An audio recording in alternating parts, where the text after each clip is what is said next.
everyone, and welcome to Hit and Hustle from IrisSportsDaily.com. I am your host, Greg Flamong, and with me, as always, is Jamie Uwayama, Mr. Jamie University. It is Tuesday, May 7th, and we are going to be talking about Notre Dame's viability as a national championship program in the near future. This show was inspired by a question that the guys got on Power Hour yesterday. I think it was from Iris Bronx, who asked if to predict if Notre Dame was going to win a national title in the next 4 years. And I thought, as I was listening, I was like, this is actually an interesting question. Just looking at the whole program, kind of as a whole and looking at everything, are they actually really ready to contend for a national championship? Obviously, there are some things going in their favor with, they just got a new coaching staff. The schedule this year doesn't look to be the gauntlet that some teams are facing. So they should have a nice little run to the playoffs. But are they really to contend for national title? So we're going to talk about that today. It's kind of a perfect off-season little discussion to have. We've been talking a bunch of recruiting. Let's talk a little bit bigger picture with the football team. So that's going to be the show today. Thank you, everyone, for tuning in. If you like what you hear today, please subscribe to this channel. Please hit the like button. Please hit the notification bell so you know whenever it is we are going live. Links to the podcast are in the description below, as always. And you know what, Jamie? Part of being a championship program is wearing championship apparel and clothing. And if you want to be wearing championship clothing and championship apparel that the Notre Dame football team is wearing, then you need to go to esqclothing.com, which is founded by Notre Dame alum Ge Wang. ESQ Clothing, you've seen it on all your favorite Notre Dame players and coaches with over a decade of making the best custom clothing available. ESQ will help you look and feel your best in 2024, from a perfect fitting suit or sport coat, shirt or bomber jacket, or that perfect tuxedo for wedding season. Check out Ge's amazing work at esqclothing.com. Book an appointment to upgrade your wardrobe today. Mention ISD and get 10% off your entire purchase. All right, Jamie. You kind of, the way you answered I thought you kind of, it didn't sound like you wanted to say no on the show yesterday. That was my opinion. You kind of said, well, they're definitely set up to get into the Final Four, which I think that's correct. But we didn't really answer the question. But I have a question kind of off the top. Given what you think the university has been over the last, in terms of the football program, over the last, let's say 20 years, right? They last seriously contended for a championship in 1993, right? Since then, would you consider the way that they have approached things, would you consider that Notre Dame has been an underachieving football program over the last, let's say, 20 years? Well, if you take it the 25 years, if you go all the way back then, yeah, because, you look at the Davy, Willingham, and Weiss years, yeah, of course. Like, those were a lot of bad years. And Notre Dame had, even on those teams that, didn't finish good, like, they had really no business being like 500 or or being in a position where you're going to win 3 games. Like, obviously there's things that led to that with the end of the Ty Willingham stuff that really contributed to that. And there was no like transfer portal to kind of like fix some holes here and there. Then that's kind of what it was. And then also too, like the transition to the Charlie Weiss, his kind of like first class was basically a wash, right? Like, so, there's things that contributed to that, but I would say like, you could say that they underachieved for all the way up until about 2017 until now, right? Like that has kind of been where, they've won, 10 games in each of those years, except for one where they won 9, like that's kind of where they've been. And obviously they went to the playoff twice during that time. They had 2 undefeated regular seasons. That's like kind of where they should be, right? And I think, Brian Kelly deserves credit for getting to them to that point. And, when so many before him like failed miserably, really, to kind of get them where they needed to be. But I do think that it was kind of necessary for Brian Kelly to leave and for there to be changes for them to kind of take a next step. And I think they have taken steps in the direction, but kind of like I'm I'm I'm not saying no that they can't win a championship the next 4 years, but it's just stupid to say they will because it's just like Right. it's just like it's like saying um, Alabama will under Kalen DeBoer. Maybe. I don't know, right? Like, because there's all these other factors that go into it, and it's not just how good you are, but how good everyone else is going to be. And I think now with the kind of the new playoff, you kind of have to look at these different scenarios where just say, like, let's say 2015, right? So 2015, Notre Dame would have got invited to the dance, right? If under this current thing, they would have got invited, right? The 12th team for sure. Yeah. Yeah. Because they So finished, I want to finished say eighth, I think. Yeah, I think they finished eighth. They Yeah, right. definitely And would they have made were, it. Yeah. yeah, and then Ohio State, I believe, was fifth, right? Mhm. And first of all, look at Ohio State was a much more talented team than Notre Dame, and that Notre Dame team was super talented, just in terms of depth and everything that they had. That was a loaded. That was probably that Ohio State team was the most talented team in the country, but because of they lost to Michigan State, they didn't get invited to the playoff. Yeah. Well, now that they're in the playoff, like they probably would have won it, or at least been in the final, right? So I mean, at some point Notre Dame probably would have had to play them, not just like Fiesta Bowl, but in some other time, and would have lost. Like unless all these breaks went their way, right? That's just kind of how it is. So, and if you look at say like last year, well, Georgia didn't make it; they lose the one game, right? Well, Mhm. could I mean, I'm not, take the cheating out of it or whatever, but just talent wise and what Michigan did, you know, they were as talented as anyone. But what if they played Georgia? Well, Georgia could have won too, right? So it's like Mhm. not only would say Notre Dame have to beat Michigan, they'd have to beat Georgia, and like Mhm. so there's it just makes it deeper. All these years were like Michigan, not Michigan, but where like the how about like you know, I think the two a year, which was like 2019, where first not only would you have to beat a legendary offense in LSU, one that Clemson team was loaded as well, Yeah. was probably like a national championship level team. Just they played LSU, and Alabama didn't make it. And they were the ones who came close to beating LSU in the regular season. And like, I mean, it would have been tough to beat them too, right? So now you're taking all these other teams that you're adding these teams because really there's probably like some of the teams that are like fifth and sixth in some years are better than 3 and 4 really on paper, Yeah. and so you're just adding these teams into the mix, so it just makes it more difficult to kind of go through it. And I mean, I do think that I am of the opinion Notre Dame will have a national championship caliber team in the next 4 years. What how many times? I don't know. I think it's fair to assume that they could have two, Mhm. right? Um, maybe more. I don't know. We'll see, right?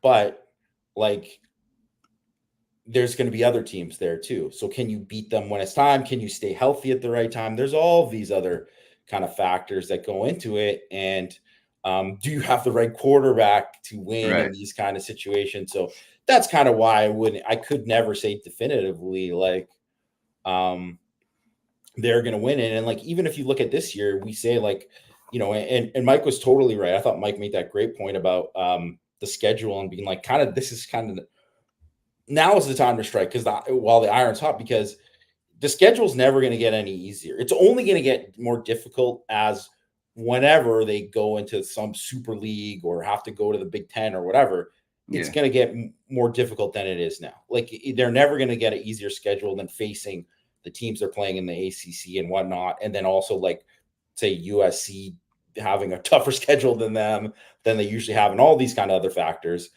Um, at the same time, we still like for things are set up well for them this year, but it's like, well, Riley Leonard, is he going to be the guy who's like that Nate Tice thinks he can be, right? Like, who's Nate Tice, who's hyping him up as a potential first round pick, or is he going to be like closer to the guy that he was in 2022, which was a good player, but not a national championship level guy. Like the reason that I asked the question about like whether or not they've underachieved, like because you would say yes, right? They haven't won it even in a year 6 type game, right? In this whole time, right? And I think the one like the big chance that they had was in 2021 in the Fiesta Bowl. Huge missed opportunity. You're up 28-7. You need to win that game, right? But when you look at like the entire time since then, all the games that they've played in those big bowl game type situations, they haven't been favored. They're never favored. Like they're always like they're the underdog, right? And a lot of the time, pretty clear underdog. Another part is like when you look in the preseason stuff, never enter. They entered the season as like so in 2020 they were top 5 in the preseason at that point. But I think a lot of that had to do with like the fact that the Big Ten wasn't really ranked. I mean, they were, but they kind of weren't the Pac-12. Like it was just kind of a weird rankings. The only time they were ranked super high before the season was 06, coming off the 05 season. I think they were ranked number 2. And then obviously that did not go very well. That was like a lot of like nostalgia, to be honest. It was nostalgia. Like, plus you had Quinn coming back and you had Samardzija coming back and Darius Walker. Like they saw the offensive fireworks and they said, okay, this team. But other than that, like they have not entered a season where it's like Notre Dame, like they are a clear they're a favorite. Yeah, like they are not favored in any of these situations. Like and I think that when you look at the program, it's hard to kind of sit here and say, well, they're going to be like a contender on a national stage if they're not looked at as favorites in this kind of situation, right? It's one thing like to win, but it's like you got to be kind of like I feel like to get to that the next step is almost being like, hey, Notre Dame's playing Ohio State. Like that's kind of a problem for Ohio State, right? Notre Dame's playing Clemson. Clemson, they better Clemson's in trouble, right? If like you go into the game feeling like a big game like against Ohio State, like Georgia, whoever, like, man, these teams better be careful or else it could get away from them if Notre Dame gets rolling, right? And I think that's kind of where you need to get to in order to be like the type of team where you say to yourself, okay, like they can actually be a national championship type program. And I don't think they're there, right? Like, what do you think they'll be ranked in the preseason, like AP, like maybe 10, 9, right? Like 8. Yeah. Like not anywhere, in the top 4, right? Like they won't be in the top 4. Probably I would guess 5. Anywhere between like 6 and like as high as 6, as low as 12 or something like that, right? Which I mean, really, I think they should be in the top 8 for sure, in my opinion. Yeah, I would put them in the top 8, but like that's just. I guess it ultimately doesn't matter, but it's just like they wouldn't be seen definitely like as one of those top teams. Like they got to go and kind of show it. And I mean, fair enough too, because they have to like kind of prove some stuff on offense. But anyways, I wanted to just get kind of hit on this because this is a piece that I wrote last year, and I'm gonna kind of like update it. I was actually going to do something with this pretty soon, so it's like this works perfectly with something I'm going to write about very soon about how kind of what you need to what it takes to win a championship in the college football playoff era. And it's obviously it's different now, right? Because they're expanding it, but I think it's still going to be the same. Like you're still going to need to ultimately be at the top of the pyramid at the end of it all. You still kind of need to check these boxes, right? So top 8 in OF plus, right? Which, that's the FEI and SP plus combined ranking. They're all for offense. Mm-hmm. And there was one exception in the entire CFP era, Alabama 2015, right? And they were 22nd, and their defense was like first. So just by the way, but and then the last 5 national championships, or the last 6, because they include Michigan, 5th, 1st, third, fourth, and Michigan was 6th. So you got to have a great offense. Like, you got to be elite. You got to be absolutely elite. Top 15 in DF plus, right? So the same FEI and SP plus combined with top 15. Notre Dame is going to be 100% a top 15 defense this year. Like, and they've been, they were a top 15 defense in three times in from 2018, 2019, and 2021. Ironically, not in 2020, and then they were again last year, right? So they're going to be that. And Michigan had the number 1 defense. So like, you're going to be that. That's just kind of where it is. Even if you look at, say, like LSU, which they're great offense, their defense was still 14th that year. You know what I mean? Like, they still had a really good defense. Top 15 in explosive passing plays, so reception of 20 plus yards. Michigan was the first one in the last 6 years that wasn't, but they were like kind of on the borderline of it. But everybody else was like kind of, Michigan's an explosive running team, though. That's the other part. Like, they're still explosive. Yeah, they still had it, and frankly too, they controlled the games differently, and they were so good at running the ball, no one could stop them too. Right. So that was the other thing, right? And that's just rare in this day and age. So multiple first round picks on the roster, and you can say Michigan only had 1 this year in JJ McCarthy, but I mean, they also had 13 draft picks, and they have guys on who are projected to be, Mason Graham is supposed to be a first round pick next year. Will Johnson, the other corner, right? He's like basically him, BMO, and Travis Hunter are like considered the top 3 consensus corners in the class. And who knows, they might have somebody else too. I think one of the tight end too is a potential first round pick. Like, they had multiple first round picks on their team.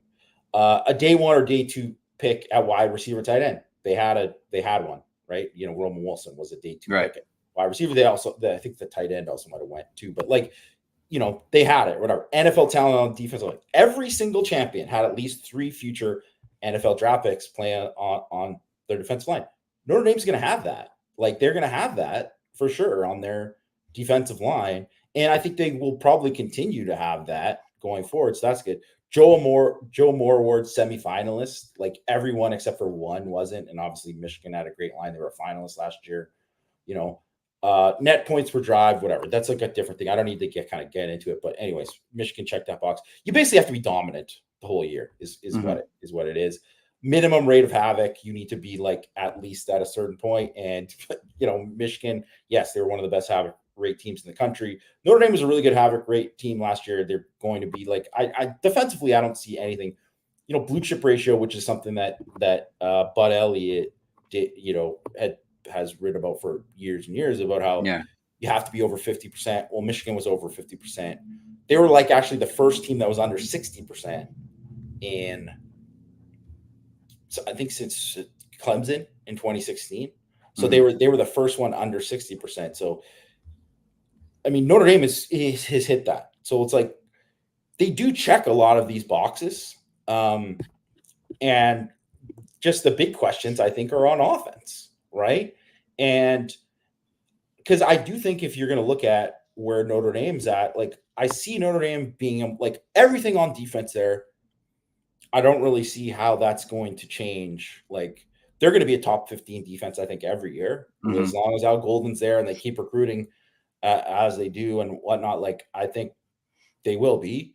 Like, there's no doubt. But it's just like, I think it helps that Mike Denbrock is going to be around for a while. And I think that, like, that's going to help the offense and all that. And we definitely like the young quarterbacks. We like that they're getting more talent at receiver and all that kind of stuff. But it's just like, well, can you kind of hit all of these things, right? So, and as I mentioned too, if you look at Georgia's team last year, would have checked all those same boxes too. They just weren't invited to that. So it's like, there might be 3 teams in a year or 4 teams in a year that check all these kind of boxes as championship teams. It's like, well, can you be the best out of them? Are you the healthiest at the end of the year? And that's why I kind of think what it'll come down to. But really, what it is for Notre Dame, it's like they got to kind of take that next step on offense, because you don't win unless you have an elite offense. You just don't. Explosive offense. Like every elite offense is explosive, right? And that's what you're looking for. Like look at the losses last year. Like we talk about Notre Dame's explosive metrics last year. They were good. They were very good. Not in the losses, right? What was the explosive that they hit on Ohio State? They didn't hit one, right? It just didn't happen. Ohio State hit the explosive. They handed the ball to the running back, and he ran 60 yards for a touchdown. They just handed it to him. They didn't have to scheme it. They didn't do anything. Someone hit the wrong gap. He gets outside, and he goes for a touchdown. Right? You got to be explosive. You got to create easy scores, easy touchdowns, right? And I think they'll have that in the backs. And not just that, I think Riley Leonard will provide that as well, right? Riley Leonard and Jeremiah Love and Jadarian Price, like those guys can scoot. Those are dangerous players with the ball in their hand, 100%. The question is like, and Matt's kind of hit on this as well. Like you have Chris Mitchell, who is, explosive in theory, right? Have to see it at a major college level. Jaden Grayhouse, for as good as I think he is, I don't know that he's an explosive merchant like that, right? I just don't. I think he can be. I think he can get the ball down the field, right? I don't think he's like, Anquan Bolden or anything like that. I think he'd be a little bit more explosive than that. But like, I don't see him be like Malik Neighbors like that. I just don't think that's his bag. Faison could be explosive 100%. Like that's something to monitor. Can Bo Collins be an explosive player for them? Can Jaden Thomas get down the field a little bit more than he has, right? You got to be explosive. You have to be able to hurt teams, put points on the board when it's like 3 plays, 80 yards. And it's got to be in the big ones. It can't – who cares if you get it against Army and Navy? It's not that who cares, but like it has to be in these big games because they get hit for the explosives in the big games. Louisville hit them for an explosive in their big game. They had a really long run for a touchdown, right? Clemson hit them for explosives. They had a really long run for a touchdown, right? That got them going. So it's like these are the things that you have to do. And then, factor in pick sixes as well. Those are explosives as well. And I think that the defense can help in that situation. But, I mean, did Notre Dame have an explosive passing play against Clemson? Maybe they had a long catch and run by Rico Flores in the second half, which, by the way, turned into a 3-play touchdown drive.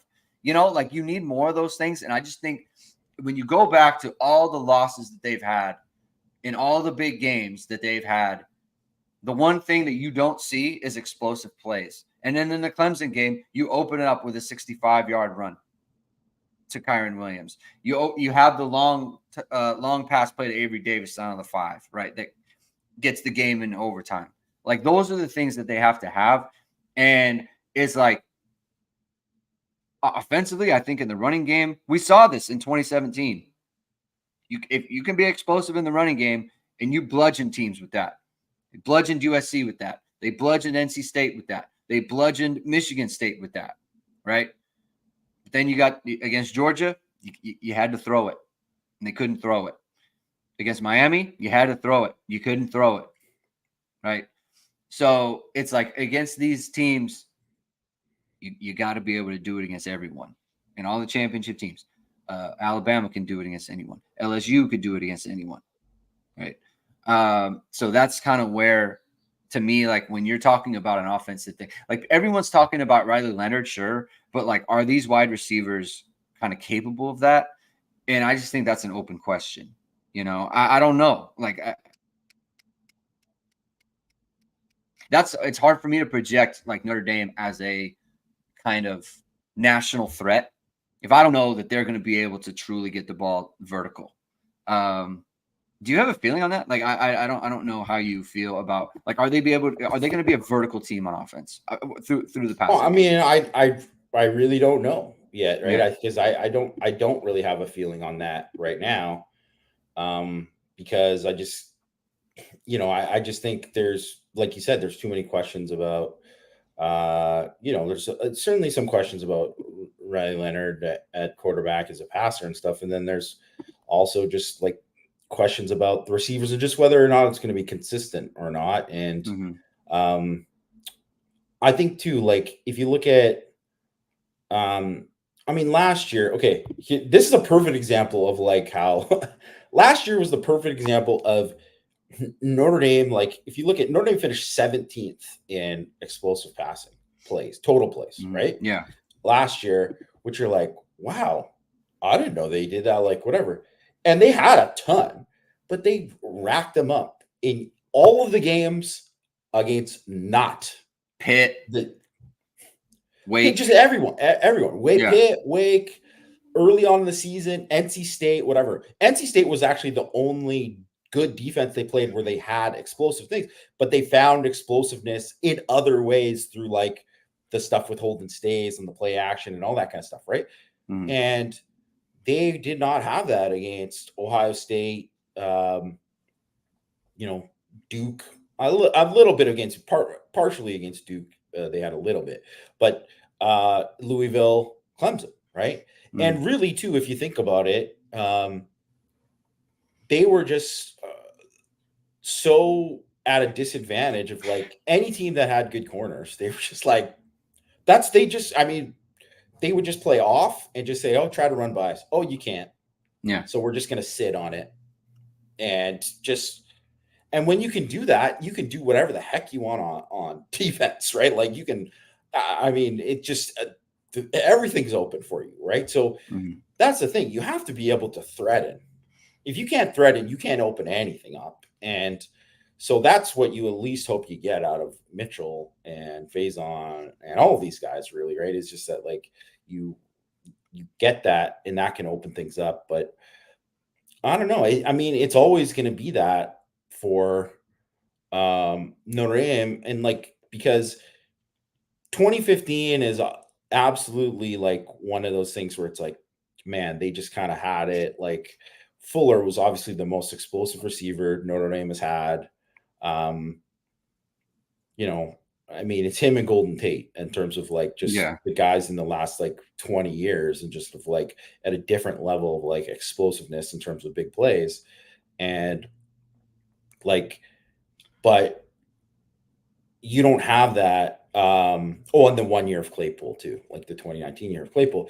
But it's like you got to have that going on and on and on, right? And if you don't, it just that makes it extremely difficult. It just makes it extremely difficult to be great on offense when you're playing these teams on defense, because that's the thing is like you have to be able to have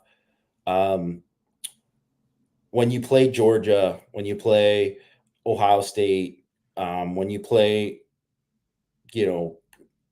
I assume that, at least for these next couple of years that like Alabama's still going to be a pretty darn good defense. Like just those kind of level of defenses, the top 5 defenses that you would have to beat to win it all.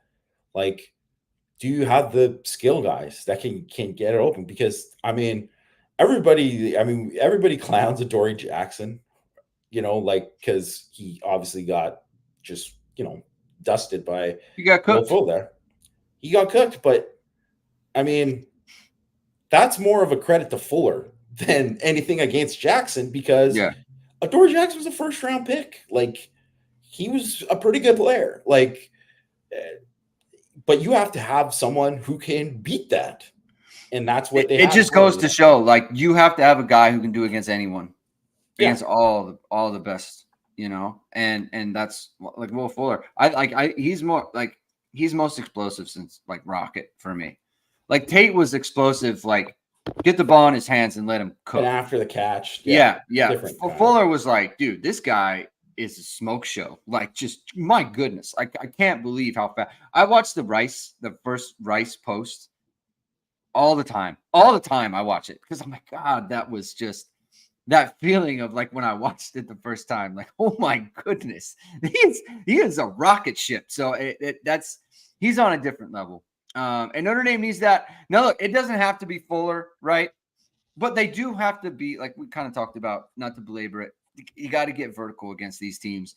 I'll tell you the thing that gives me like the most hope about Notre Dame's chances here is, we talk about coaching and we talk about facilities and kind of infrastructure of the program. And this is where I think Notre Dame has been the most lacking. And in my opinion, is the thing that has held the program back over the last 20 to 25 years. I don't think that the university at large has been bound and determined to win a national title in the way that's like, it's everyone wants it.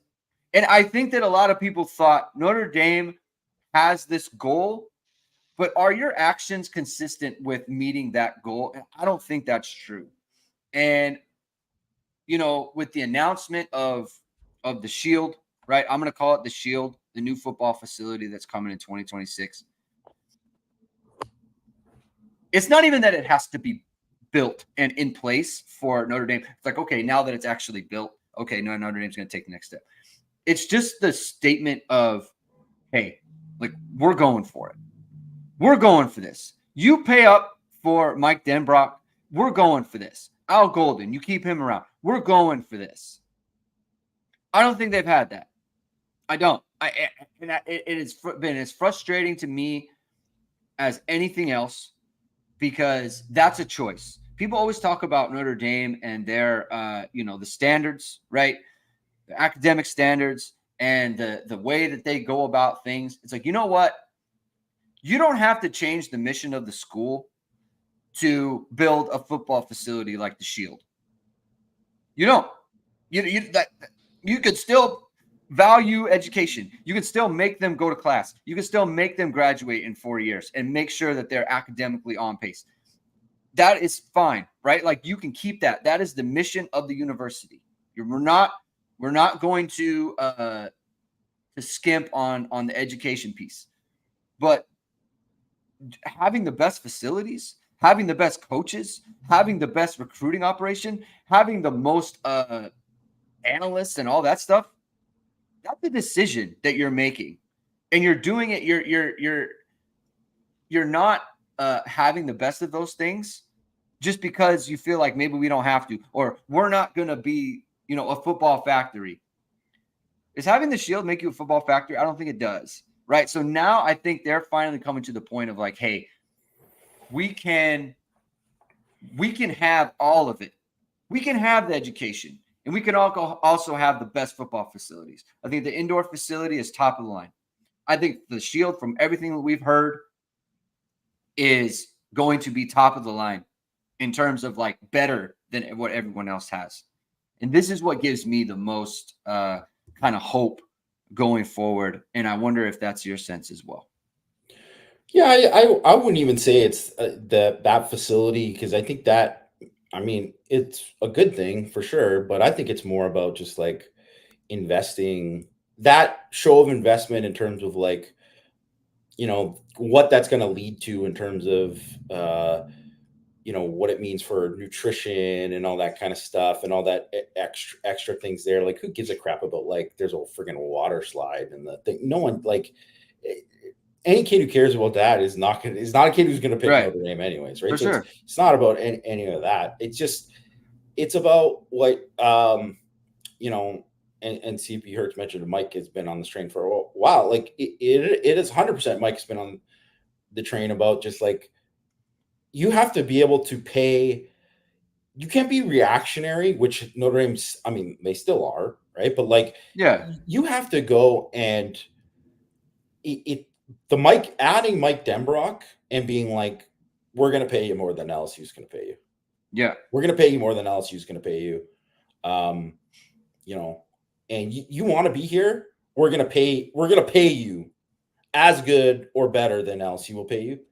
That kind of thing matters way more. Like, if you were going to get, because it's like, if this is the best guy you can get, you have to back up the Brinks truck, because there's no reason. They can afford it. They can afford it. They can absolutely afford it.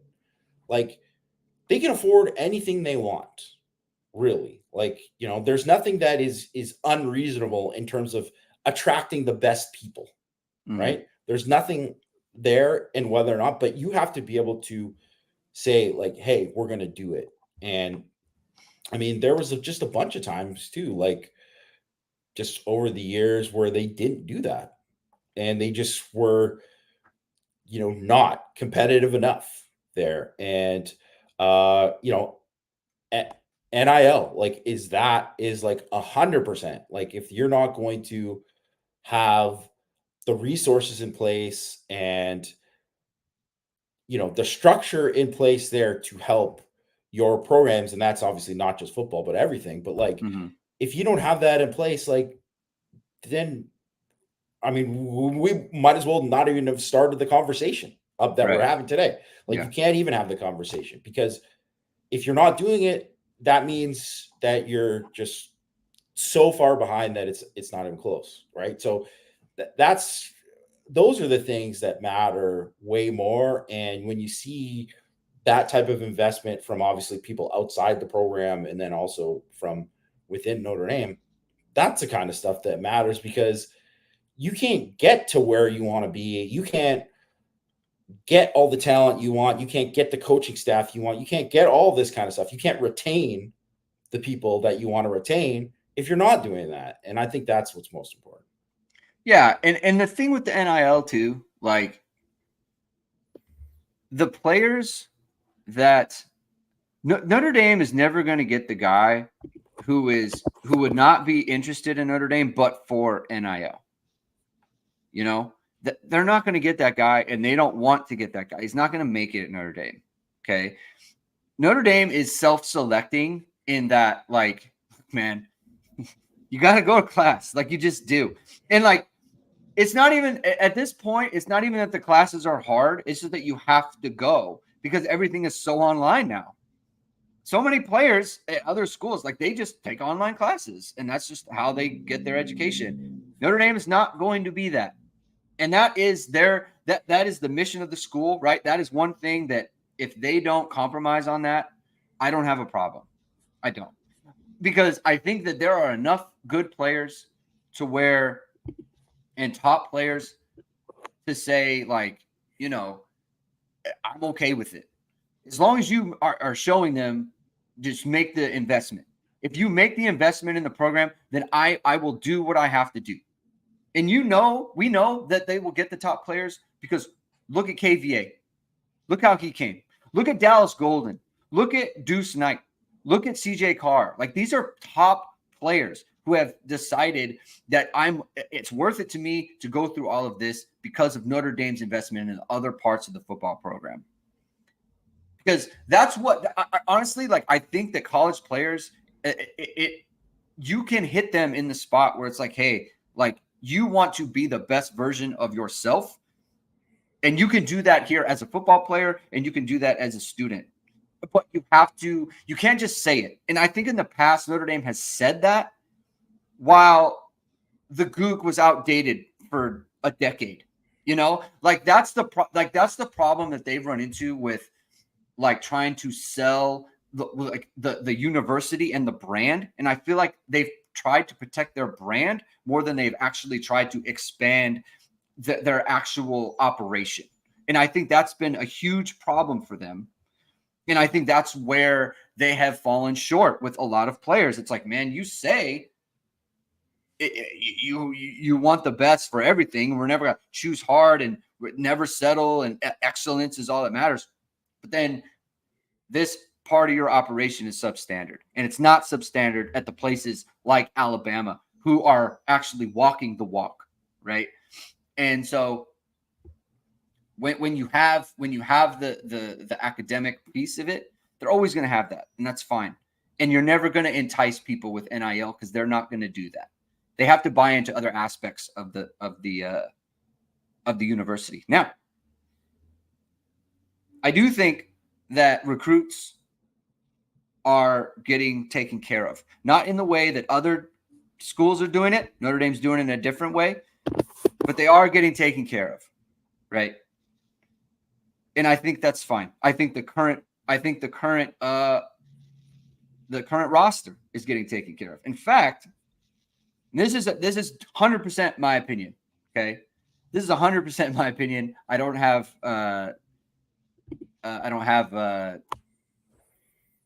intel on this or anything, but like people are wondering how come Notre Dame players aren't hitting the portal. It's like, well, if you're the type of player who's like, I'm not going to play at Notre Dame, and maybe I'm not going to play at like any major school. I like Notre Dame's NIL operation, and I would like to stay to get that because everyone gets it. Every player on the roster gets NIL money, and I think it's hard to leave, and it's hard to leave that education. It's like I'm getting paid here, and I'm getting the education here. Why would you leave? You know what I mean?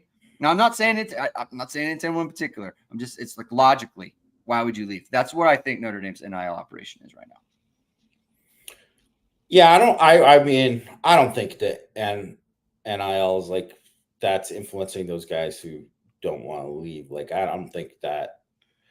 I mean, in terms of like guys that are good, that are actually whatever, like I think that's keeping one thing is helping those guys. But the guys who are like fringe guys who like, are very bottom of the roster, those guys are staying because they want the degree. They want the degree, and they know, and their parents know that that's like, that's worth way more than that. And if they are viewing it, it's like, it's the same reason why, which is just kind of incredible. Like the whole thing with like Drew Pine and Tyler Buckner, why these guys like left, but then they're like, oh yeah, we're transferring back because we got to get the degree. Like, it's just like, I kind of wish they were kind of like, nah, you're good. Right. But like, just because if guys choose to leave, that's fine. Right. Like, I guess whatever, they're doing it. And it's like, especially with Drew Pine, because he was a guy who was really like, a guy who's like a good soldier for the entire time. There's anything wrong with him leaving or whatever. And he was so close. I think that's good for the brand. I think they did it just because it's not even good for the brand. It's good for, your graduation rate. For graduation rates and stuff. They do that. Like, they care about but that. even that's good for the brand, Yeah. Yeah. It's good to tell, like, hey, we let these guys come back. They're not on the football team. They're not on the football team, but we care about them, right? Which may actually be the case, right? So, like, again, you say you care about your players. Look, we let these guys come back. They're not even playing for us, and we let them come back. So I think that's good. To your point. Yeah, I just think that, there's just a lot of guys that have chosen Notre Dame because of things outside of football. Mm-hmm. And that's why they're doing it too, because they're not like pursuing that. And I also too, like, if there isn't something that is an automatic, like, good situation for them, some of these guys are better off just being like, oh, I'm taking a medical and then getting the degree. And then all of a sudden, oh yeah, this guy's coming back. Like, that is happening. That is happening. And that has happened at places, right? Like, it's, I don't know. It's funny. I'm really going to be interested to kind of see actually some of like, the fringe guy. There have been some guys who have done well for Notre Dame. There's been actually way more guys who have done well at other Power 5 schools from Notre Dame than kind of before. Like, when you talk about those very lean years, when other guys transferred in those lean years, those guys did nothing because they were like guys probably Notre Dame shouldn't have took in the first place. Yeah. And then there's some other guys, like you look at like someone like KJ Wallace. Like, KJ Wallace was a good player at Georgia Tech. He played a ton of snaps at Georgia Tech. He was a good player at Georgia Tech. He just wasn't good enough to play at Notre Dame, but he was a good player at Georgia Tech, right? Like, I mean, obviously Paul Moala, he had another Georgia Tech guy, right? Like, he's a guy whose injuries kind of ruined his career at Notre Dame, but like, he ended up being a starter at Georgia Tech. Like, there's a lot of things, like situations kind of like that, but like, just when I see like Michael Carmody going to UCLA, And I'm like, Michael Carmody had, I mean, he was at Notre Dame for 4 years and never played really after that kind of like, brief little cameo in 2021. And then was like on the scout team. And I'm like, is he going to play at all? I mean, if it is, I'm like, wow, like where's UCLA? Yeah. And those kind of things always interest me. Yeah. Yeah. I mean, they do have, but like you said, like Clarence Lewis, like going to Syracuse, like he's going to play a lot. They have a lot of guys who can go play at other schools. It's just like, and it is good that like the level that Notre Dame is at right now, like you gotta be a good player to play, especially on defense. Like KJ Wallace, like if you got to be top draw to be a Notre Dame starter on defense right now, or someone who plays a lot. So that's a good thing. But like, I just think Kyle Hamilton's mom used to post a lot, and I have kind of a relationship with her, so she would tell me kind of a lot when talking about him, talking to her about like his recruiting process and everything. And she would always say like everything communicates, and I think that's a good quote. Like. And I think that's where Notre Dame stuff comes in terms of like everything that you do communicates to the players. And it's not just your words, it's your actual actions and your investments in the program. Like, look, even with the stuff with the offensive coordinator last year, right? Whatever happened, whatever whose fault it is, everything communicates. Everything kind of shows like how you take your football program. You lose Jared Parker, you go get Mike Denbrock. Like that communicates something to players. They notice that, right? And so you go get the facility, right? Everything communicates. Like, man, this is a program that's going after it, right? Michigan's after Chad Bowden. You hang on to him. You make sure. Okay, you make sure you hang on to him because he is someone that is valued by someone else. And so therefore you go after it. Right. And so these are things that like, it's not even so much the actual facility or the actual coaches or whatever it may be, but it's the actual communication of your intent. It's like, we are going for it and we are not going to settle for something that is less than where our goal is. And Notre Dame's goal has always been a national championship. And they just, I think they're going more all in now than they have in the past. And that is good. And so you want to communicate that way as a football program, for your website, for your social media page, for your highlight reel, for your wedding photos, whatever it may be. And if that is your situation that you want to communicate, that's something you take very seriously, then go to VSRmediaCompany.com, founded by Notre Dame football pregame host and Emmy award-winning anchor Vahid Sadrazadeh. VSR Media provides professional and cinematic video and photo. Whether you're looking for collegiate or pro-level highlight reel, have a personal story to tell, or are aiming to diversify and grow your business, VSR Media specializes in short and long-form video storytelling, social media management, and website design. VSR Media also captures professional headshots, senior and sports photos. Contact them at VSRmediaCompany.com. Mention Irish Sports Daily to receive 20% off your first project. Visit them online or give them a call at 574-800-9106. Coach Hump says, off topic, but I think Notre Dame's chances of staying independent are better than it may seem. The mega conferences will have several teams feeling overlooked, so they may want to be in a smaller conference. I don't know. Finish the thought. Gonna join. So you guys talked about this yesterday on Power Hour 2. With a smaller conference where they can compete for first instead of competing for 6th or 7th place. Well, that wouldn't make Notre Dame independent. Then that would lead to them joining some sort of conference. So I don't know. But anyway, and money. That's not going to happen. Money. They're not giving up Big Ten money to have whatever. No, they're not. So you guys brought up the conference thing though, and Notre Dame's independence. And every time something happens, like I've said on this show, like Notre Dame has to join a conference, and and then everything keeps happening. Like they do continue to ensure that Notre Dame has a place at the table, even as an independent.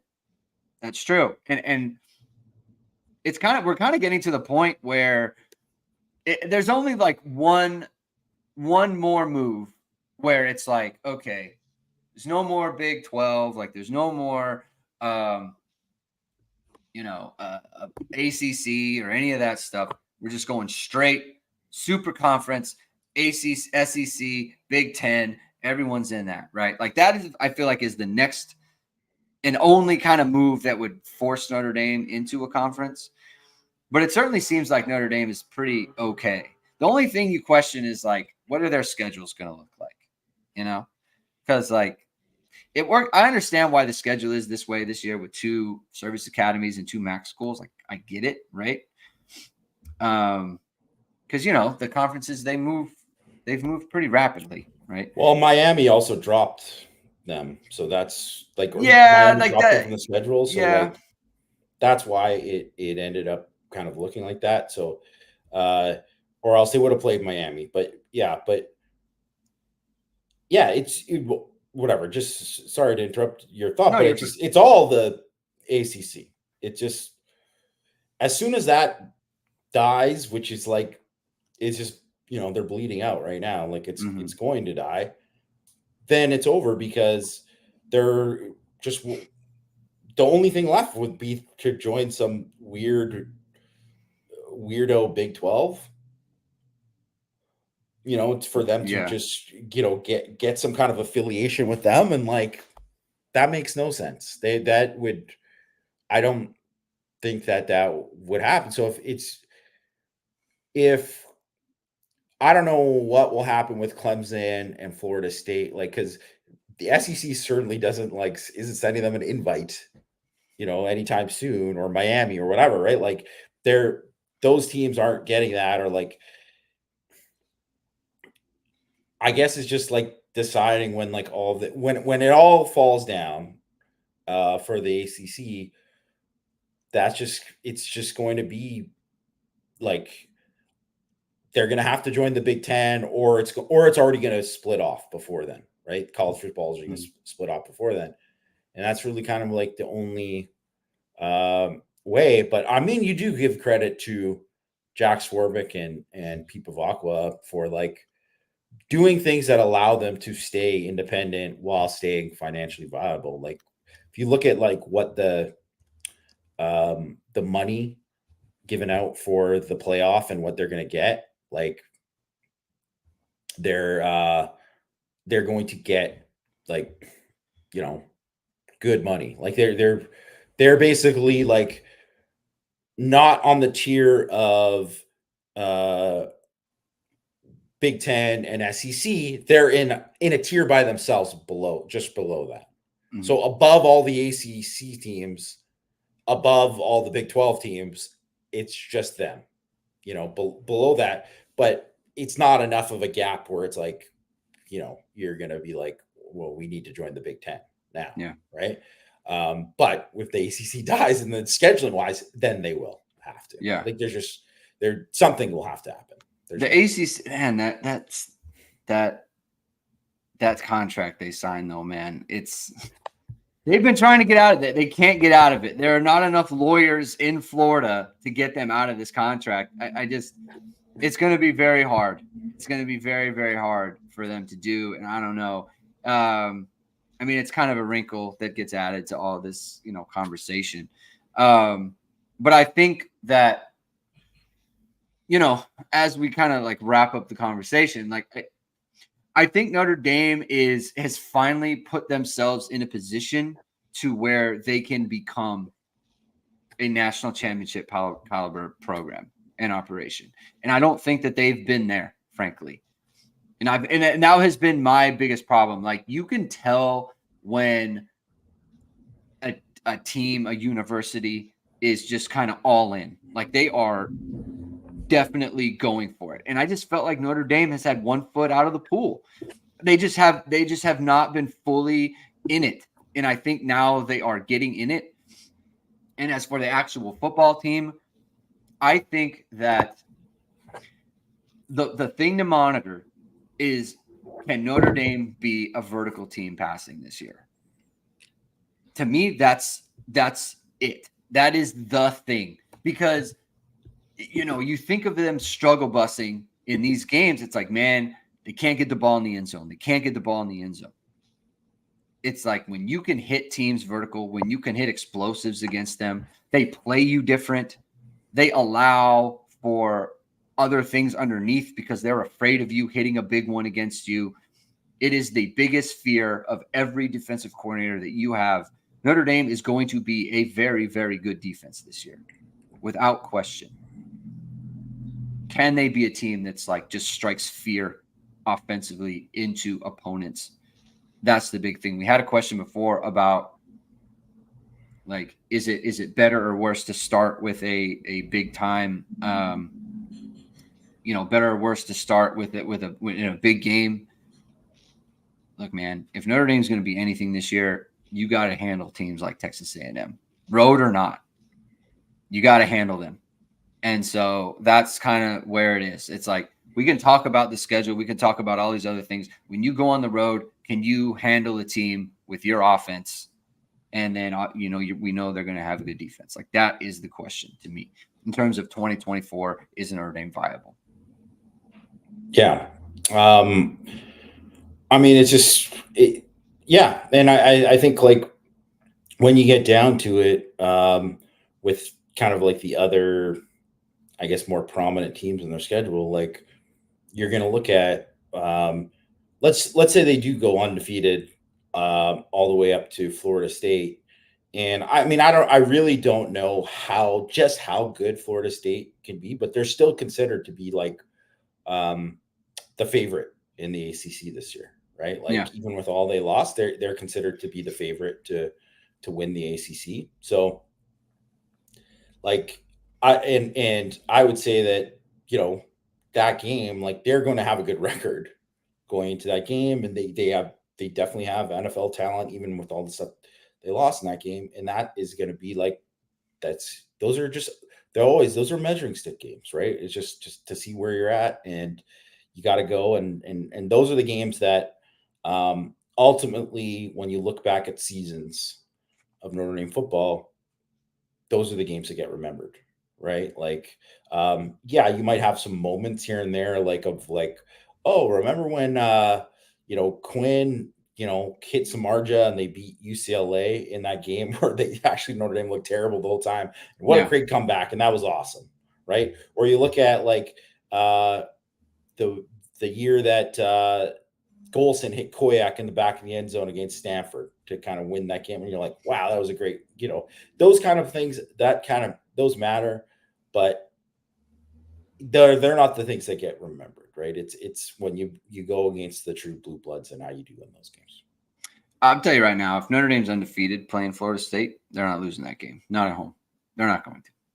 They're winning that game. If they're undefeated. I mean, I think even if they're not undefeated, I just think, I mean, Florida State, show me one of these teams from the South that wins somewhere on the road in November where they're like playing at a top level, Yeah. And look, Jordan Travis is just so important to them. All their success is just like his legs, man. He's a big problem. So he's going to be, it's just without him. I think it's difficult. Like the explosives that we talk about, I just don't know that they're going to be there like they have been. So they lost Trey Benson as well. He was another big explosive guy. So they're going to have, a lot to work out between now and then, but there is a lot of time between now and then. But we will end it there. Thank you, everyone, for tuning in. If you like what you heard, please hit the like, please hit subscribe, please hit the notification bell so you know whatever it is. We are going live. We'll be back on Thursday with more Notre Dame football talk. Have a good rest of your day, everyone. We'll see you on Thursday. Keep hitting and